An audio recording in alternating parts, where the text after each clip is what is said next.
Capítulo 6. Falsos positivos e verdadeiras falácias.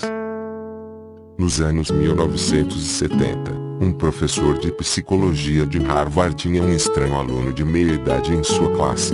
Depois das primeiras aulas, ele se aproximou do professor para explicar por que se matriculara naquele curso.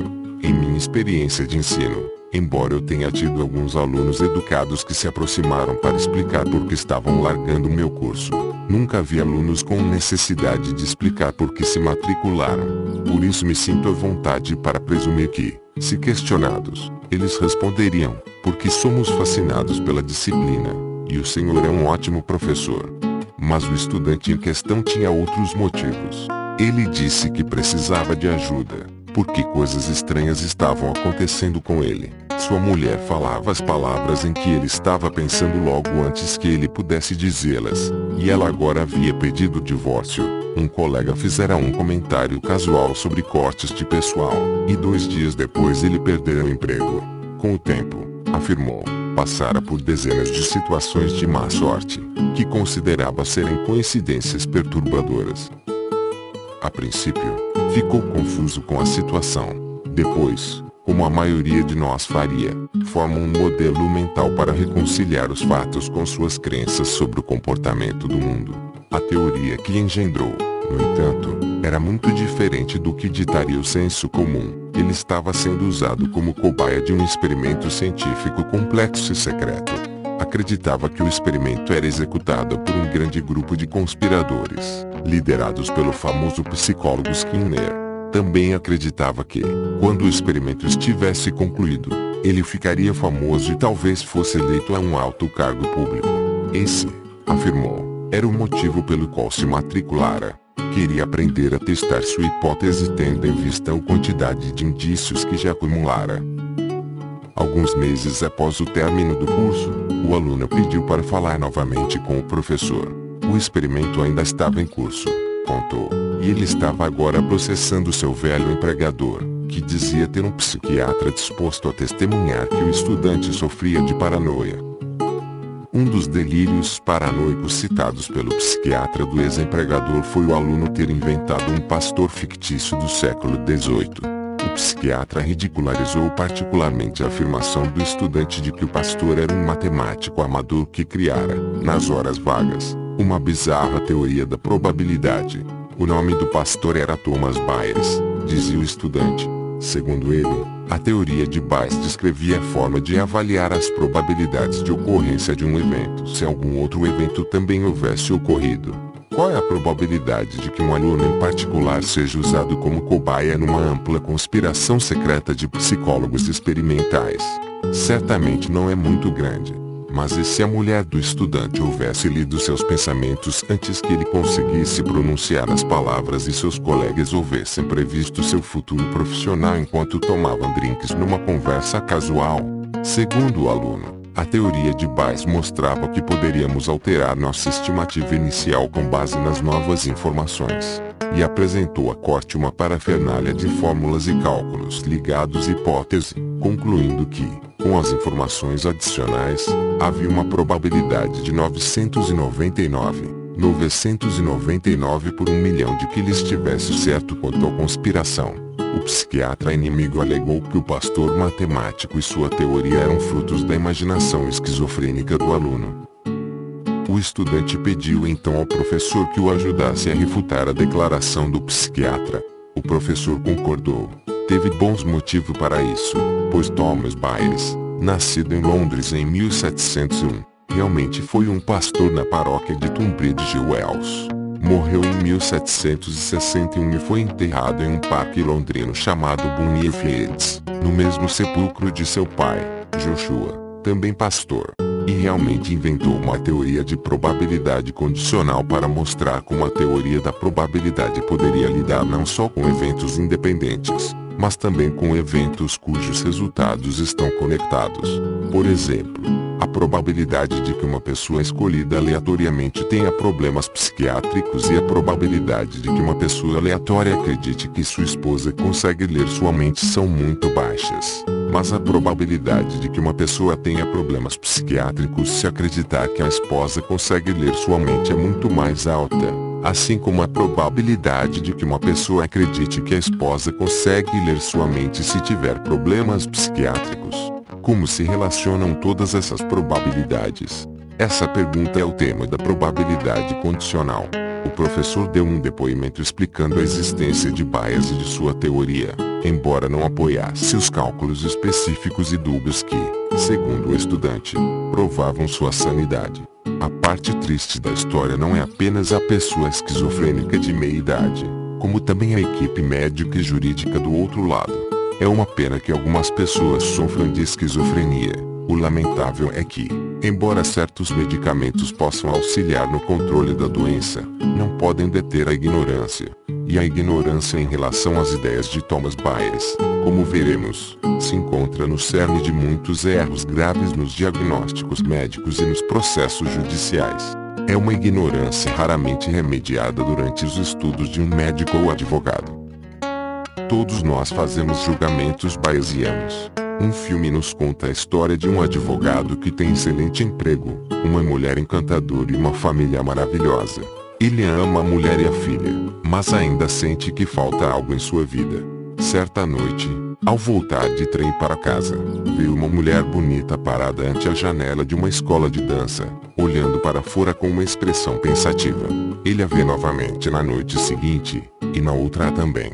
O trem passa pela escola todas as noites, e ele se vê cada vez mais encantado pela moça. Numa noite, ele finalmente sai do trem, impulsivo, e se inscreve em aulas de dança, na esperança de conhecer a mulher. Ele descobre que, quando a imagem longínqua da mulher se transforma em encontros frente a frente, não se vê mais assolado pela atração que sentia por ela. Ainda assim, acaba por se apaixonar, não pela moça, e sim pela dança. Ele esconde sua nova obsessão da família e dos colegas, inventando desculpas para passar cada vez mais noites longe de casa. A mulher acaba por descobrir que o marido não está trabalhando até tão tarde, como afirma. Ela calcula que a chance de que ele esteja mentindo em relação às atividades que realiza após o trabalho é muito maior se ele estiver tendo um caso com outra mulher do que se não estiver, e assim conclui que ele está tendo um caso. Mas a esposa se confundiu, não só em sua conclusão, mas também em seu raciocínio. Confundiu a probabilidade de que o marido mentisse se estivesse tendo um caso com a probabilidade de que ele estivesse tendo um caso se mentisse. É um erro comum. Digamos que meu chefe está levando mais tempo que o habitual para responder a meus e-mails.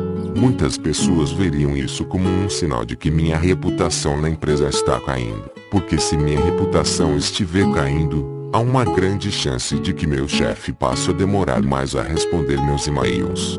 Porém, meu chefe pode estar levando mais tempo para responder por estar excepcionalmente ocupado, ou porque a mãe dele está doente.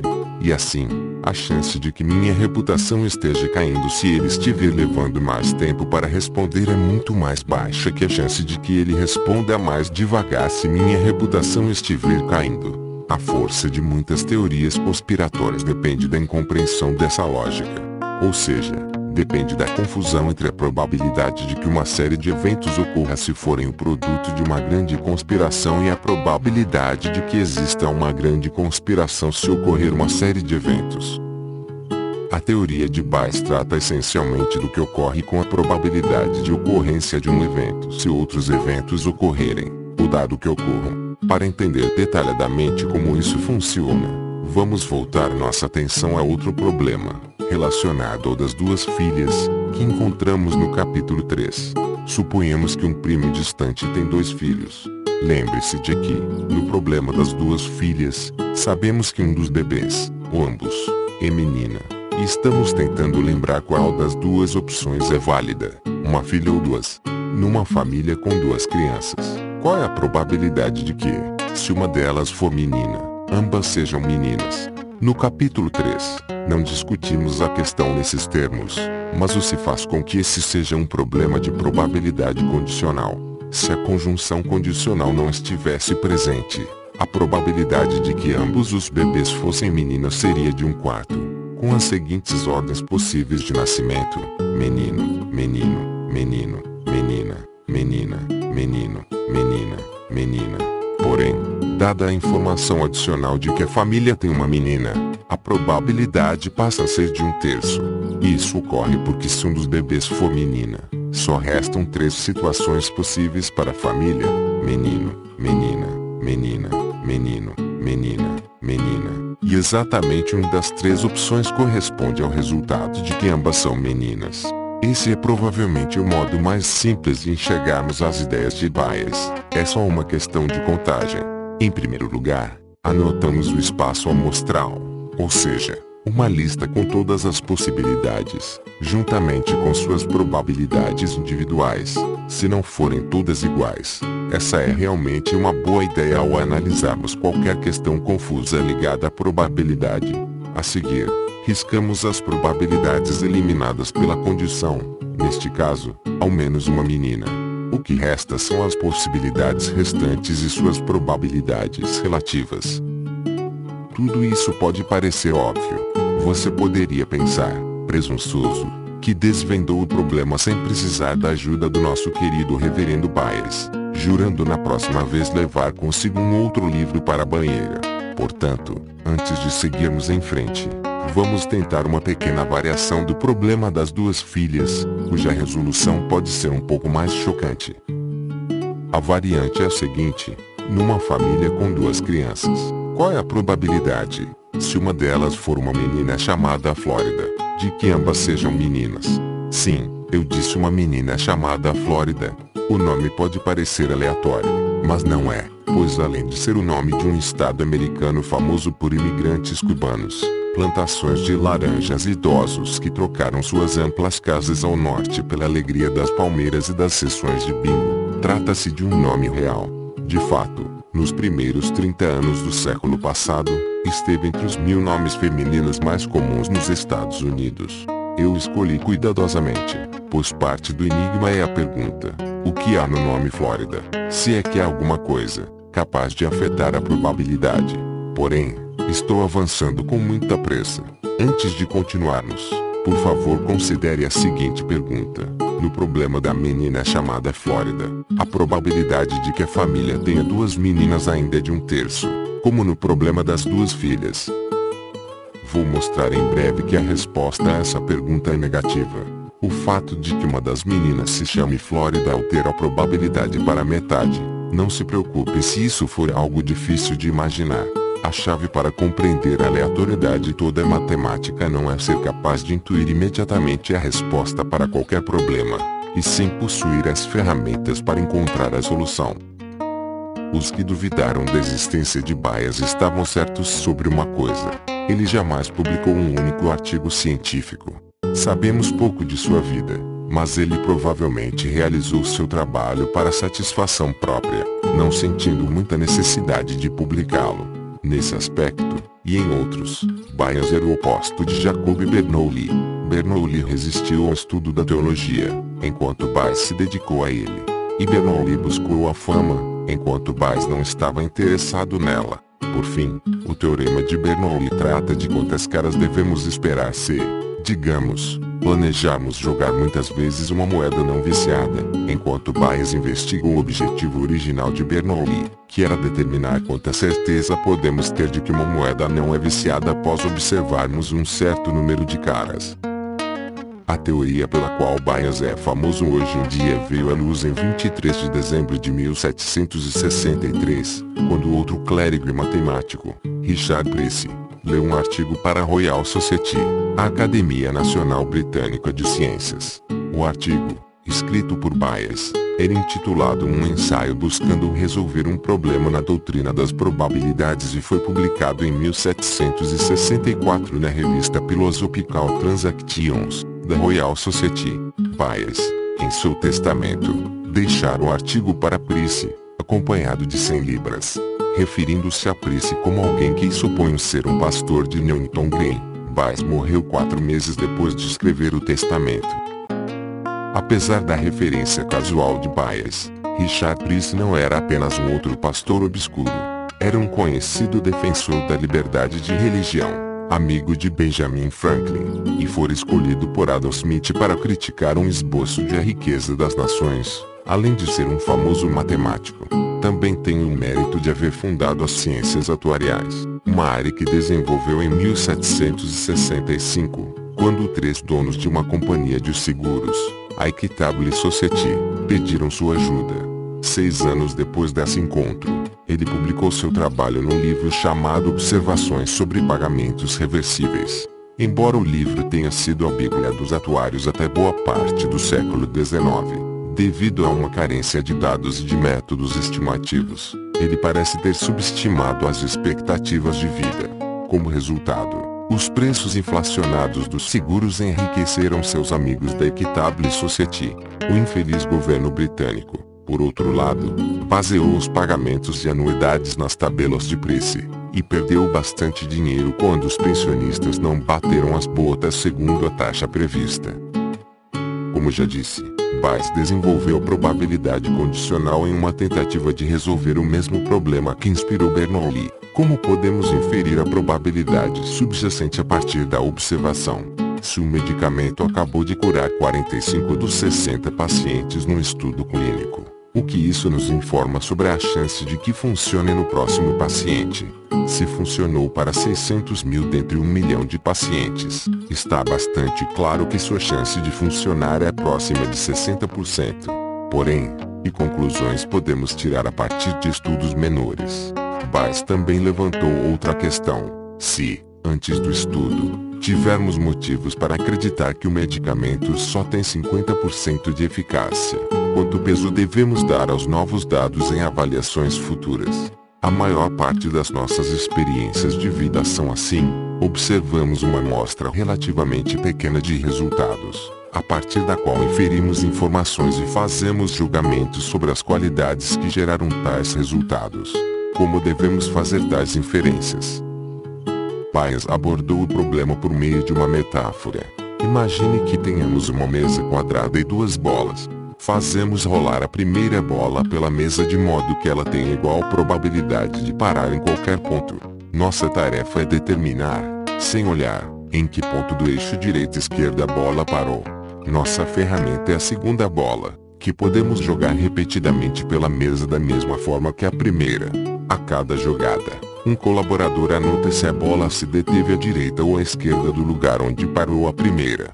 Ao final, ele nos informa o número total de vezes que a segunda bola se deteve em cada uma das 2 localizações gerais.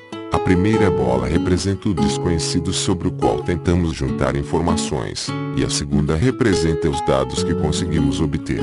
Se a segunda bola cair consistentemente à direita da primeira, podemos ter bastante certeza de que a primeira se situa bem perto da margem esquerda da mesa. Se cair à direita com menos frequência, podemos ter menos confiança nessa conclusão, ou talvez achemos que a primeira bola está situada mais à direita.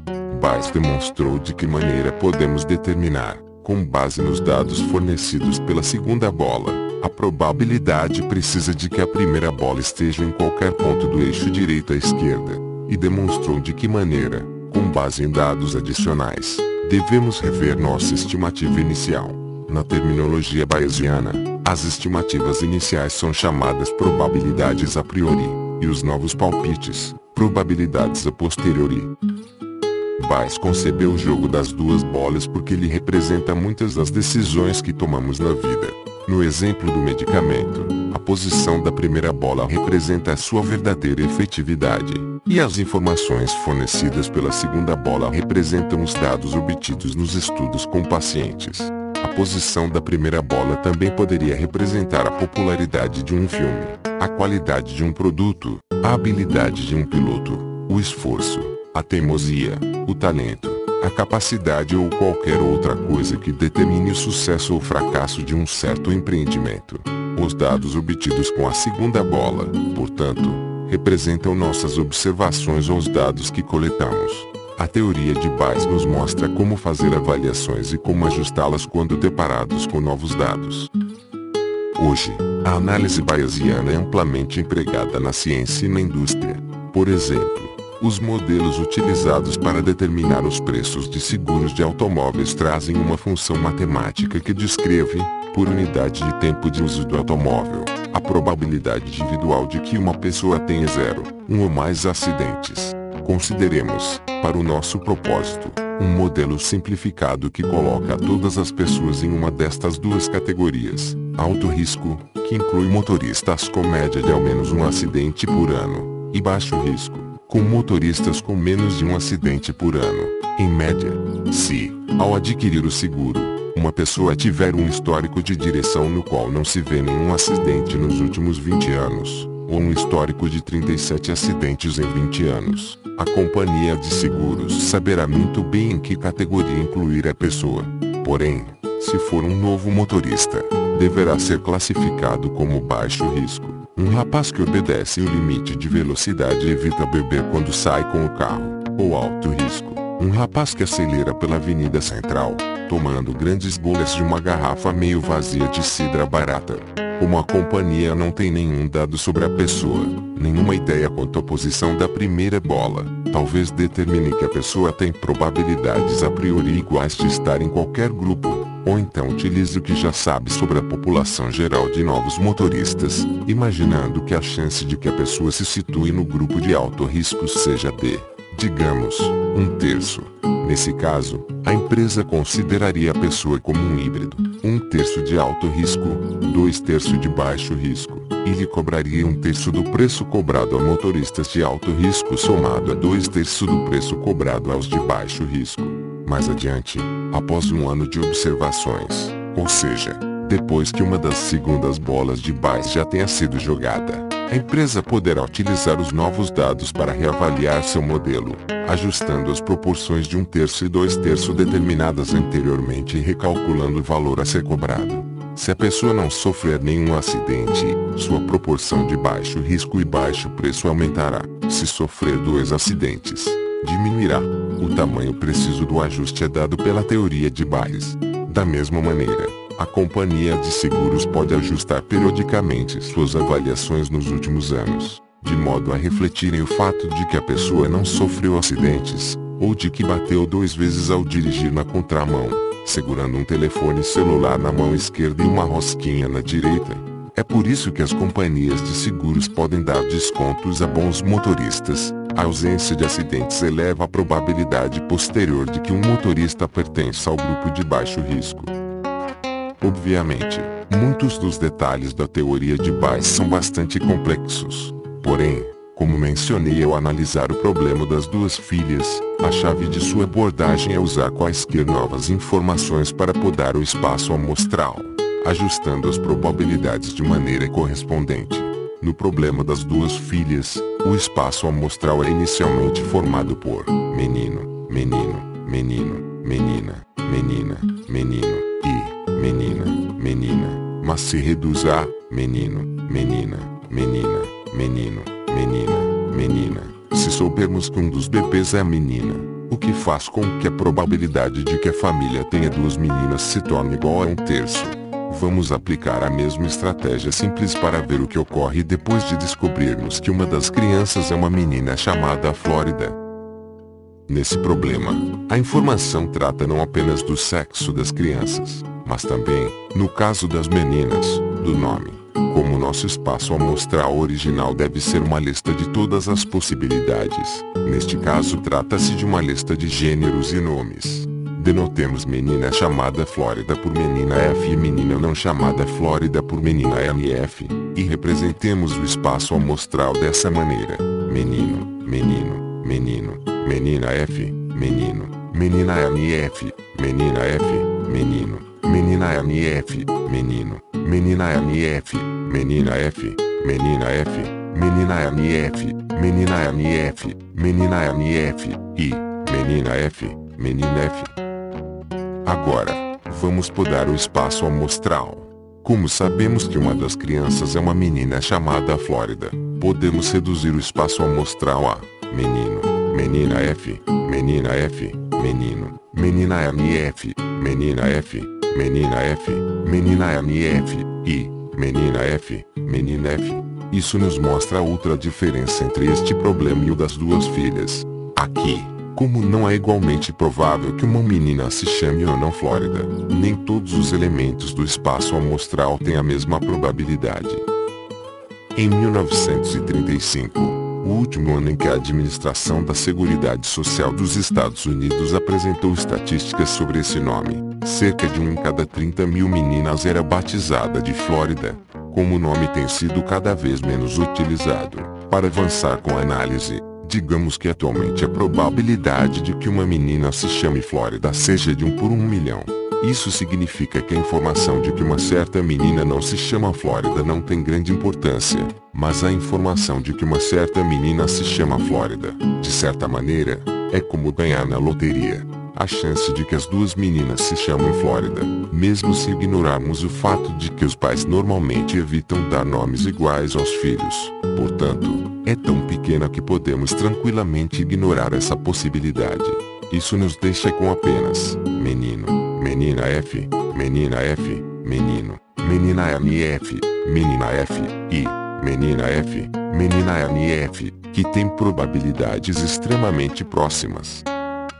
Como 2 dos 4 elementos do espaço amostral, a metade, constituem famílias com 2 meninas, a resposta não é 1/3, como era no problema das 2 filhas, e sim metade. A informação adicional, o conhecimento sobre o nome da menina, faz diferença. Uma maneira de entender o problema, se ainda parecer intrigante, é imaginar que enchemos um quarto muito grande com 75 milhões de famílias de 2 filhos, dos quais ao menos 1 é menina. Como nos ensinou o problema das 2 filhas, nesse quarto haverá cerca de 25 milhões de famílias com 2 meninas e 50 milhões de famílias com uma só menina. 25 milhões nas quais a menina é a filha mais velha, e um número igual de famílias nas quais ela é a caçula. A seguir, podamos o espaço amostral. Pedimos que só continuem no quarto as famílias que tiverem uma menina chamada Flórida. Como Flórida é um nome só encontrado em aproximadamente 1 de cada 1 milhão de famílias, permanecerão no quarto e cerca de 50 dos 50 milhões de famílias com uma menina. E dentre os 25 milhões de famílias com 2 meninas, 50 delas também ficarão. 25 porque sua filha mais velha se chama Flórida, e outros 25 porque a filha caçula tem esse nome. É como se as meninas fossem bilhetes da loteria, e as meninas chamadas Flórida fossem bilhetes premiados. Embora houvesse 2 vezes mais famílias com uma menina que famílias com 2 meninas, estas têm 2 bilhetes cada uma. Portanto, os 2 tipos de famílias estarão igualmente representados entre os vencedores. Descrevi o problema da menina chamada Flórida num nível de detalhe potencialmente irritante. O tipo de detalhismo que às vezes me faz ficar na lista de não convidar das festas dos meus vizinhos. Não fui assim tão detalhista por esperar que alguém vai acabar se deparando com essa situação. Eu o fiz porque o contexto é simples, e o mesmo tipo de raciocínio esclarecerá muitas situações que realmente encontramos em nossas vidas. Vamos falar sobre algumas delas. Meu encontro mais memorável com o Reverendo Byas ocorreu em 1989. Em uma sexta-feira à tarde, quando meu médico me informou de que eu tinha uma chance de 999 por 1 mil de morrer em menos de uma década, ele acrescentou: "Eu realmente sinto muito, como se ficasse sentido com a morte de outros pacientes, mas não tanto." Depois disso, respondeu algumas perguntas sobre o curso da doença e desligou, supostamente para oferecer a algum outro paciente seu plantão de notícias de sexta à tarde. É difícil descrever, ou mesmo lembrar exatamente, como passei aquele fim de semana. Digamos apenas que não fui à Disneylândia, tendo recebido minha sentença de morte, porque ainda estou aqui, escrevendo sobre isso. A aventura começou quando eu e minha mulher fizemos um seguro de vida. Entre os procedimentos necessários para a contratação, tive que fazer um exame de sangue. 1 ou 2 semanas depois, nosso seguro foi recusado. A seguradora, sempre econômica, enviou-nos a notícia em 2 breves cartas, idênticas, a não ser por um adendo naquela endereçada à minha mulher. A minha dizia que a companhia estava me negando o seguro em virtude do resultado do seu exame de sangue. A carta da minha mulher dizia que o seguro havia sido negado em virtude do resultado do exame de sangue do seu marido. Como a palavra marido demonstrou ser a melhor explicação que a bondosa companhia de seguros se mostrava disposta a fornecer sobre a recusa do contrato, fui impulsivamente ao médico e fiz um exame de HIV. O resultado foi positivo. Embora, a princípio, eu estivesse chocado demais para interrogar meu médico sobre a probabilidade que citara, soube mais tarde que ele havia derivado a minha chance de 1 por 1.000 de estar saudável a partir da seguinte estatística: o exame de HIV gera um resultado positivo quando o sangue não está infectado pelo vírus da AIDS em apenas 1 de cada 1.000 amostras de sangue. Isso pode soar exatamente como a informação que ele me passou, mas não é. Meu médico confundir a probabilidade de que o exame desse positivo se eu não fosse HIV positivo com a probabilidade de que eu não fosse HIV positivo se o exame desse positivo. Para entender o erro do meu médico, vamos empregar o método de Bayes. O primeiro passo consiste em definirmos o espaço amostral. Poderíamos incluir todas as pessoas que já fizeram um exame de HIV, mas teremos maior precisão se utilizarmos mais algumas informações relevantes ao meu respeito, considerando apenas os homens brancos americanos, heterossexuais e não usuários de drogas intravenosas que já realizaram o exame. Veremos mais adiante que diferença isso faz. Agora que sabemos a quem incluir no espaço amostral, vamos classificar os integrantes do espaço. Em vez de menino e menina, as classes relevantes neste caso são pessoas infectadas que tiveram um exame positivo, verdadeiros positivos, pessoas não infectadas que tiveram um exame positivo, falsos positivos, pessoas não infectadas que tiveram um exame negativo, verdadeiros negativos, e pessoas infectadas que tiveram um exame negativo, falsos negativos. Por fim, perguntamos: quantas pessoas existem em cada uma das classes? Consideremos uma população inicial de 10.000. Podemos estimar, a partir das estatísticas dos Centros de Controle e Prevenção de Doenças dos Estados Unidos, que, em 1989, aproximadamente 1 de cada 10.000 homens brancos americanos, heterossexuais e não usuários de drogas testados estava infectado pelo HIV. Presumindo que a taxa de falsos negativos fosse próxima de zero, isso significa que aproximadamente 1 pessoa de cada 10.000 apresentaria um exame positivo em virtude da presença da infecção. Além disso, como a taxa de falsos positivos é de, como citou meu médico, 1 por 1.000, haverá aproximadamente 10 outros casos de exames positivos em pessoas que não estão infectadas pelo HIV. Os outros 9.989 dos 10.000 homens do espaço amostral apresentaram exames negativos. Agora vamos podar o espaço amostral, de modo a incluir apenas os que tiveram exames positivos. Acabamos com 10 pessoas cujos exames foram falsos positivos e 1 cujo exame foi um verdadeiro positivo. Em outras palavras, apenas 1 de cada 11 pessoas que apresentam exames positivos está realmente infectada pelo HIV. Meu médico me informou que a probabilidade de que o exame estivesse errado, e eu, na verdade, estivesse saudável, era de 1 por 1.000. Ele deveria ter dito: não se preocupe, existe uma chance de mais de 10 por 11 de que você não esteja infectado. No meu caso, o exame foi aparentemente afetado por certos marcadores presentes em meu sangue, ainda que o vírus procurado pelo exame não estivesse presente. É importante conhecermos a taxa de falsos positivos ao avaliarmos qualquer exame diagnóstico. Por exemplo, um exame que identifica 99% de todos os tumores malignos parece formidável, mas eu consigo facilmente bolar um exame que identifica 100% dos tumores. Só o que tenho a fazer é declarar que todas as pessoas que examinei têm um tumor. A estatística fundamental para diferenciar meu exame de um exame útil é a alta taxa de falsos positivos gerados pelo meu exame. Mas o incidente assim me ilustra que conhecer a taxa de falsos positivos não é suficiente para determinar a utilidade de um exame. Devemos também saber comparar a taxa de falsos positivos com a prevalência real da doença na população. Se for uma doença rara, mesmo uma baixa taxa de falsos positivos não nos permite concluir que um resultado positivo determina a existência da doença. Se a doença for comum, um resultado positivo tem muito mais chance de ser significativo.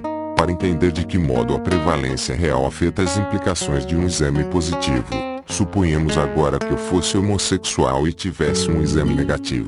Presumamos que, na comunidade gay masculina, a chance de infecção entre as pessoas testadas em 1989 fosse de aproximadamente 1%. Isso significa que, nos resultados de 10.000 exames, não encontraríamos apenas um, como antes, e sim 100 verdadeiros positivos ao lado dos 10 falsos positivos. Portanto, nesse caso, a probabilidade de que um exame positivo significasse que eu estava infectado teria sido de 10 por 11. Por isso, ao avaliarmos resultados de exame, é bom sabermos se estamos ou não num grupo de alto risco. A teoria de Bayes nos mostra que a probabilidade de que A ocorra se B ocorrer geralmente difere da probabilidade de que B ocorra se A ocorrer. Não levar esse fato em consideração é um erro comum na profissão médica. Por exemplo, em estudos feitos na Alemanha e nos Estados Unidos, pesquisadores pediram a médicos que estimassem a probabilidade de que uma mulher assintomática com idade entre 40 e 50 anos que apresentasse uma mamografia positiva realmente tivesse câncer, sabendo que 7% das mamografias mostram câncer quando ele não existe. Além disso, os médicos receberam a informação de que a incidência real da doença era de aproximadamente 0,8% e que a taxa de falsos negativos era de aproximadamente 10%. Juntando todas as informações, podemos usar o método de Bayes para determinar que uma mamografia positiva representa a presença de câncer em apenas cerca de 9% dos casos. No grupo alemão, no entanto, 1/3 dos médicos concluiu que a probabilidade seria de 90%, e a mediana das estimativas foi de 70%. No grupo americano, 95 de cada 100 médicos estimaram que a probabilidade seria próxima de 75%. Surgem questões semelhantes nos exames antidoping de atletas. Novamente, o número mais citado, apesar de não ter relevância direta, e a taxa de falsos positivos. Isso gera uma visão distorcida da probabilidade de que um atleta seja culpado. Por exemplo, Marieke Slaney, uma corredora de nível internacional, campeã do mundo em 1983 nas corridas de 1.500 e 3.000 metros, estava tentando voltar à velha forma quando, nas eliminatórias para as Olimpíadas de Atlanta, em 1996, foi acusada de doping por apresentar um exame consistente com o uso de testosterona. Depois de várias deliberações, a IAAF, conhecida oficialmente, desde 2001, como a Associação Internacional de Federações de Atletismo, determinou que Slaney era culpada de doping, o que efetivamente encerrou sua carreira. Segundo alguns dos testemunhos no caso, a taxa de falsos positivos do exame ao qual sua urina foi submetida era elevada, podendo chegar a 1%. Isso provavelmente fez com que muitas pessoas acreditassem que a chance de que Slaney fosse culpada era de 99%. Mas, como vimos, isso não é verdade. Suponhamos, por exemplo, que 1.000 atletas fossem testados, e 1 de cada 10 fossem culpados, e que o exame, quando feito num atleta culpado, tivesse 50% de chance de revelar a infração. Nesse caso, para cada 1.000 atletas testados, 100 seriam culpados, e o exame acusaria 50 deles. Enquanto isso, dos 900 atletas inocentes, o exame teria acusado 9. Portanto, o exame positivo significaria, na verdade, que ela tinha uma probabilidade de culpa de 50 por 59 igual a 84,7%, e não 99%. Em outras palavras, a certeza que teríamos quanto à culpa de Slaney com base nessas informações seria igual à certeza que temos de que, ao jogarmos um dado, ele não cairá no número 1.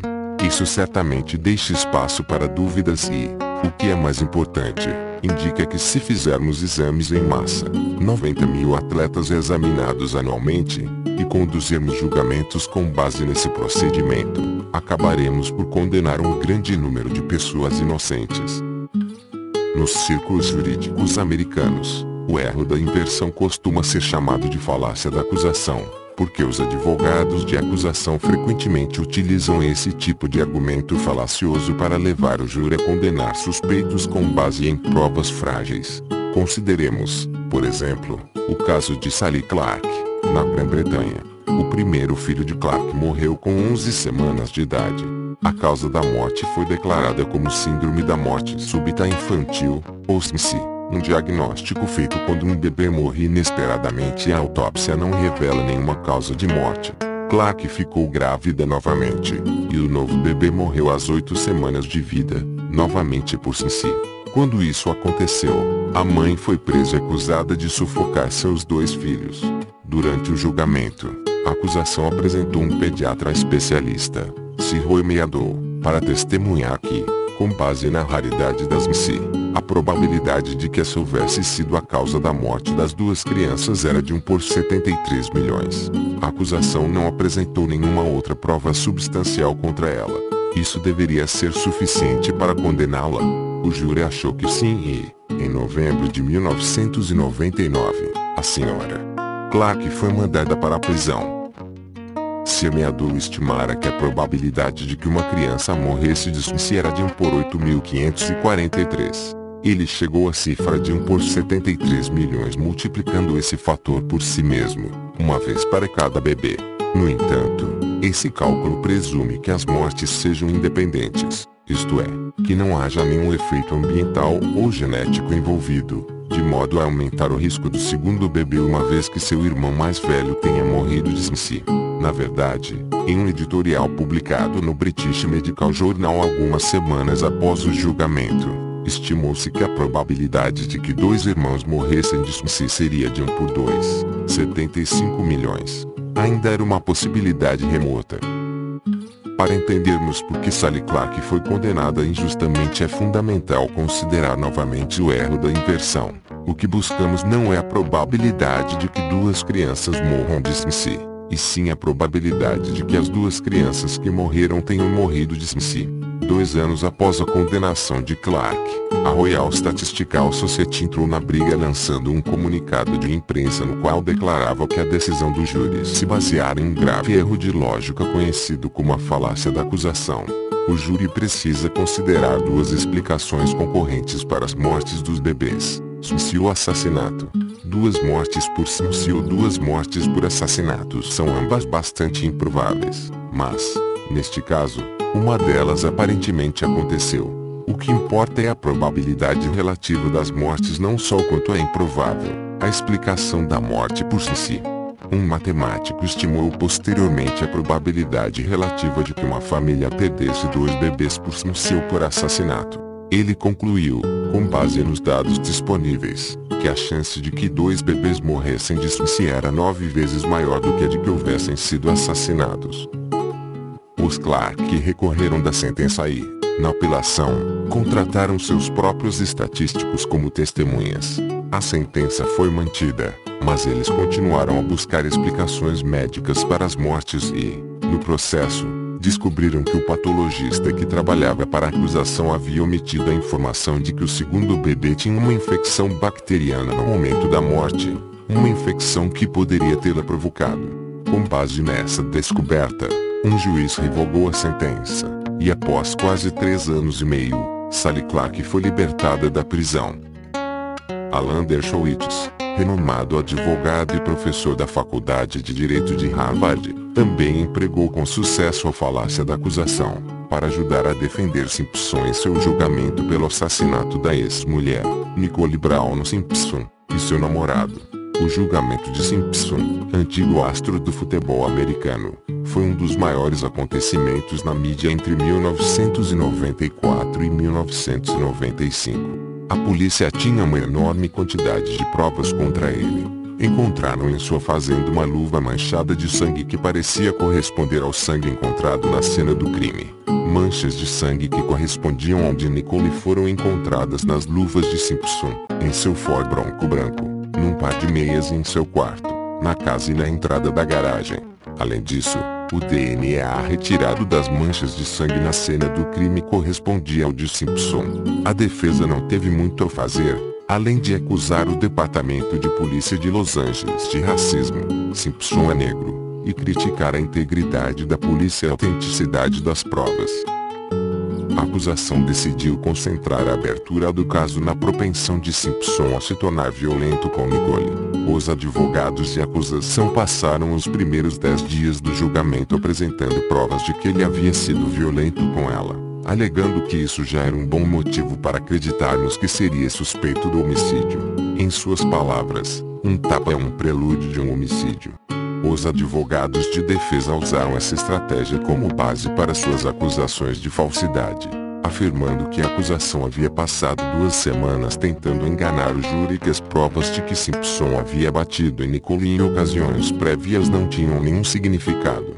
Eis o raciocínio de Dershowitz. 4 milhões de mulheres são espancadas anualmente por maridos e namorados nos Estados Unidos. Ainda assim, em 1992, segundo as estatísticas da FBI sobre crimes, um total de 1.432 dessas mulheres, 1 por 2.500, foram assassinadas por seus maridos ou namorados. Portanto, replicou a defesa, poucos homens que dão tapas ou espancam suas parceiras domésticas acabam assassinando-as. Verdade? Sim. Convincente? Sim. Relevante? Não. O número relevante não é a probabilidade de que um homem que bate na mulher acabe matando-a, 1 por 2.500, e sim a probabilidade de que uma mulher espancada que foi assassinada tenha sido assassinada pelo espancador.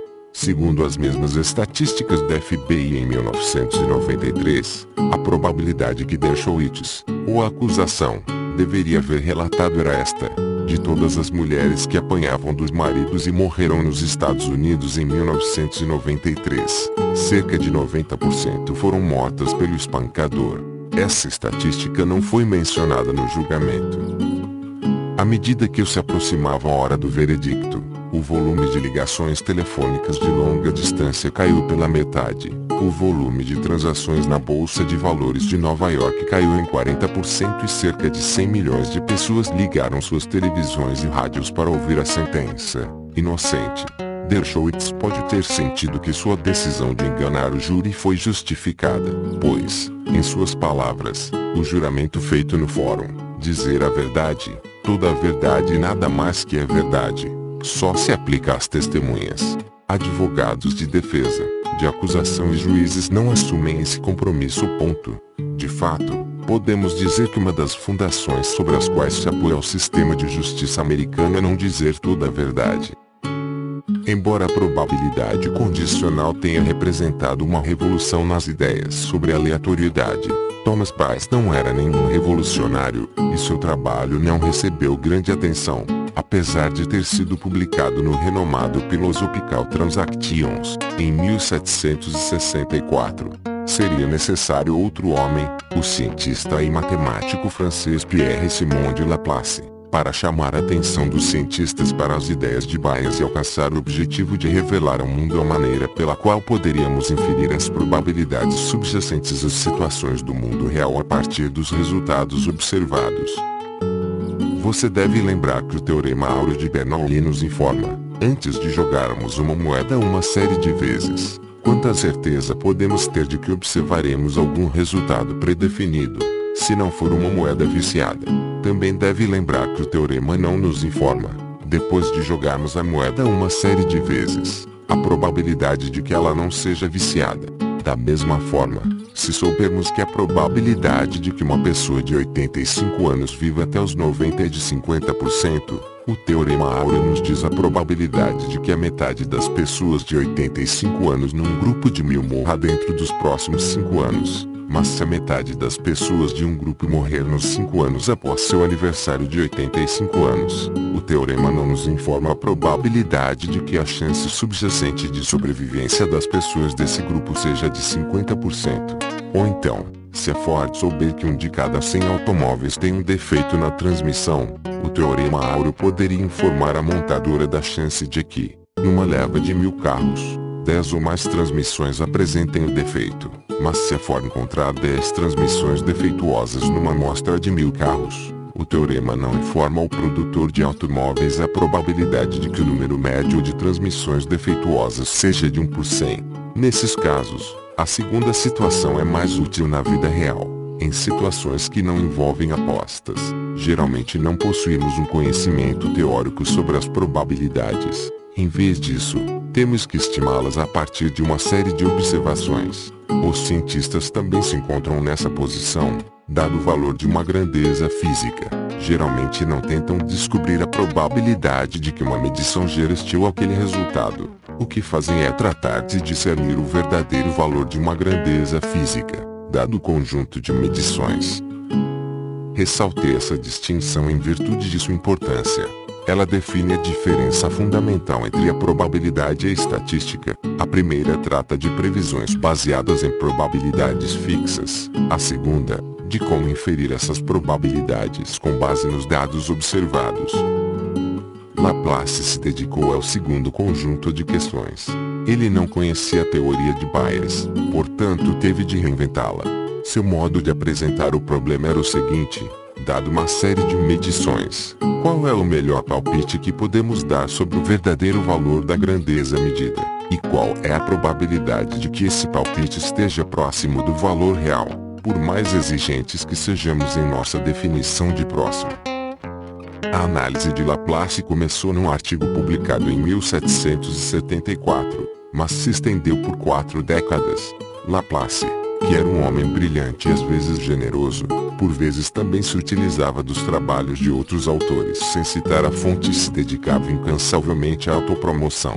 O mais importante, porém, é que ele era como um junco flexível, capaz de se dobrar na direção dos ventos, uma característica que lhe permitiu continuar seu trabalho revolucionário praticamente sem se preocupar com os eventos turbulentos que transcorriam ao seu redor. Antes da Revolução Francesa, Laplace obteve o lucrativo cargo de recrutador da Artilharia Real, no qual teve a sorte de examinar um promissor candidato de 16 anos de idade chamado Napoleão Bonaparte. Quando veio a Revolução, em 1789, ele foi inicialmente considerado suspeito, mas, diferentemente de tantos outros, conseguiu sair ileso declarando seu ódio inextinguível à realeza. Por fim, ganhou novas honras com a República. Então, quando Napoleão, seu conhecido, se coroou imperador em 1804, Laplace abandonou imediatamente seu republicanismo e, em 1806, recebeu o título de conde. Com a restauração dos Bourbon, Laplace atacou Napoleão na edição de 1814 de seu tratado Théorie analytique des probabilités, escrevendo que a queda de impérios que aspiram ao domínio universal poderia ser prevista com probabilidade muito elevada por qualquer pessoa versada no cálculo do acaso. A edição anterior, de 1812, havia sido dedicada a Napoleão o Grande. A destreza política de Laplace foi boa para a matemática, pois, no fim das contas, sua análise foi mais rica e completa que a de Bayes, com as fundações geradas por seu trabalho. No próximo capítulo deixaremos o âmbito das probabilidades e entraremos no da estatística. O ponto de contato entre as duas disciplinas é uma das curvas mais importantes de toda a matemática e da ciência, a curva de Gauss, também chamada de distribuição normal. Essa curva, e a nova teoria das medições surgida com ela, serão os temas do próximo capítulo.